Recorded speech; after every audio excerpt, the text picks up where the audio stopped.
coriander, spring onion, chili, ginger, lime.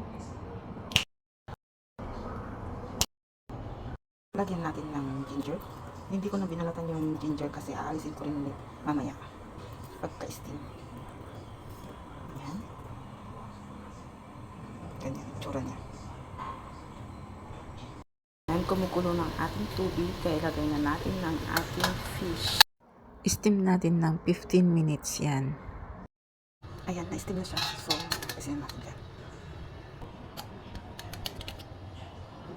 Kailangan natin alisin itong mga to, ginger. Yan, naalis na.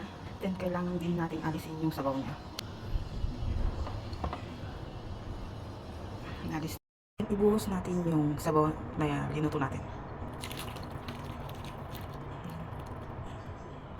Ayan. Ayan natin ng lime. Display lang niya. Para magandang tingnan. Nagpainit lang ako ng cooking oil, mga 3 spoon. Tapos yan, binuhos ko yan sa may isda para hindi siya mahigal. At saka maganda yung skin ng isda. Pakuluan lang natin. Tapos lagyan na natin ng palm sugar. Ilagay din ang chopped ginger. Lagyan natin ng patis. Lagyan natin ng cooking wine.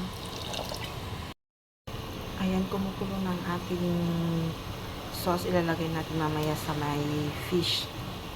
So, pakuluan na rin natin itong tangkay ng coriander para bumango ang ating sauce.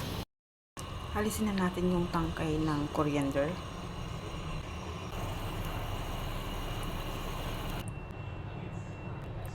Haluin lang natin ng konti. Ayan.